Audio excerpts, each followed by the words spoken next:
we have this spiritual teacher. We work with him pretty much weekly, and then we do several retreats a year. My husband, I don't even know how many he's done.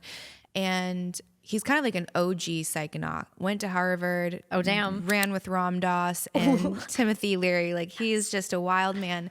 And he is tough love all day. I've sat through some integration situations with him in a room full of people, and when he comes at you, like the air in the room shifts, and it is very intense. There were a couple of times where I was like talking to my husband and saying, this is just too much for me.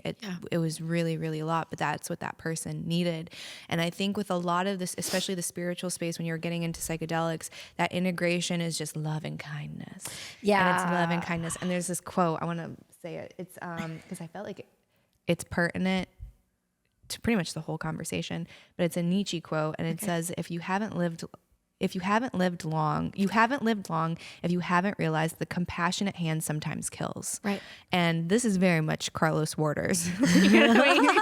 This is what he does. And I wish that there was more of it in the space, because all that I've seen, and maybe it's just, a lack of trying, but all I see is hugs and love and connection. And sometimes that's what you need. And other times you get whacked in the back of the head. Uh-huh.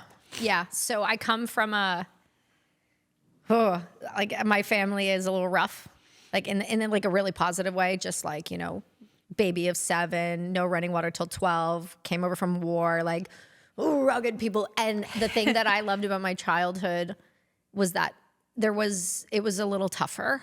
I was given a little more stern lessons. The thing about that's really great.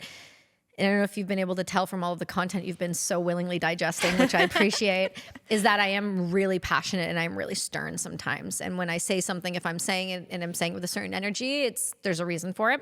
So I've had clients where you have to handle with kid gloves. Mm-hmm. Kid gloves, for sure, 100%. Really in the trauma, really dancing on the suicide. See, I think that's when Carlos would probably be the harshest. Well, here's the thing. There's a line, because when you're dancing with suicidality, and someone's getting ready to go, that's when they're getting challenged the most by the medicine before they go. Because there's a saying that the medicine happens the second you say yes. So there's the subconscious that kicks in. And so we see people being challenged really aggressively in life right before. And depending on where that person is and where you can push, you can tell who you can push and you can't. But then I get the clients, which they come to me for this reason, where I am more stern, where I will shake you a little bit and put you back into your spot to give you perspective. That some people prefer, well, they say that's a bit harsh, but I think that there's a line. And I think if you're good at what you do and you can read people's energy enough, you know where you can push and where to back and how far you can take them to the edge. And I'll give you an example. I was doing a retreat. I was working on it, but I was faced with some stuff by another coach, and he got down to my level and screamed in my face. And when I say no one talks to me that way, no one talks to me that way. I think they're afraid of violence. But for some reason, because I could tell it was coming from this really like, I want to see you fucking thrive energy. He was so intentional with his words. It hit me like I'd been punched in the face, and I just started hysterically crying. But I needed it to get to this next level that I was struggling with. And so I think there is a need for it. But unfortunately, you've got this energy of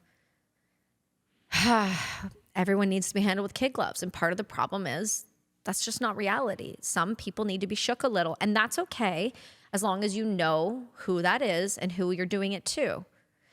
It's the people who don't know. And this is why I'm a big believer that sometimes people over abuse medicine because they're not getting what they need on the back end. They're getting told, no, that's okay. Yeah, that's fine. It's like, well, no, it's not okay. You're not taking accountability. You're not doing the work. You're looking to go to another retreat, to go to another retreat, to go to another retreat. It's like booked before they even leave, basically. I've seen that. So many people. There was this woman at a retreat I was at, and she was asking the speaker how many times that he had sat with ayahuasca, and he's like, 56. Oof. And I was like, the fact that you just know that is a little bit of a flag. And she said that her struggle was that she had to go to the jungle every 6 months. And if she wasn't going every 6 months, she just couldn't function. And I don't know what that's like, right? That's got to be really tough. His answer, which I thought was very careless and maybe just not thought out, was just go every 6 months. And sure, if it's working, if it's keeping you functioning and it keeps you available to your family, that's obviously better than not. Right. But I think a more responsible answer would be like, why do you have to go every 6 months? Right. And how do you get to where those gaps get longer and longer and longer? And I think a big missing element of that is proper integration, because if you were, then maybe you go once a year, maybe you go every other year, maybe you go only when it feels really necessary for whatever reason. But I think if you're prescribed it on a very predictable clock, it means that there actually isn't that transmutation happening. It's just change. Right. And the change is, I move this water bottle to here. Yeah, that's changed, but is anything really shifted in a real way? No, what you want to do is transmute. So it'd be like turning this into ice or something like that. Right. So that's the energetic equivalent or the healing equivalent of that. So yeah, I just think it's a lot that you lose too, because that community can be very fun and intoxicating, but it comes down to also having responsibilities and knowing it's not supposed to all be a festival. So you can, and I think you nailed, like, nail, head, bam. There are programs that are not doing integration. People are going to backyard shamans. People are going to people who are not trained. There's a psychedelic renaissance that's happening where everyone's jumping into it that maybe shouldn't be serving, maybe has the capacity to hold for people. And they're not giving them mandatory integration. And I get it. They're adults. They make their own choices. But if you want to have your best chances at success, the very bare minimum you should be doing is integration with these medicines. It's irresponsible, in my opinion, to send somebody to go experience something that could be so life-altering, so shifting, and not set them back down in reality and ground them into what it means, and then explore that experience. I had somebody who did ayahuasca one weekend, and then the following weekend went and did ibogaine. My head exploded. I can't tell you the rage I felt. And that's your life. Live your life, your choice. But man, you haven't given yourself an opportunity here. You were given this massive gift, because that's what I believe plant medicine is. It's a gift to us that if we use with intention and integrity, will be around and will stay around. When you abuse these things, bad things can happen. And you've seen that. People have died in ceremonies. People have never come back. We have people who are doing groups of 50 and 60 people with medicine at a time. Are you joking? I think they get bigger than that now in some of the South American ones. I've heard of over 100, like 120. How are you so I guess the dangers with ayahuasca, it's what your heart rate, you can stop breathing, and dehydration, right? Those are like the three things. It's not actually a toxic overdose. It's not toxic.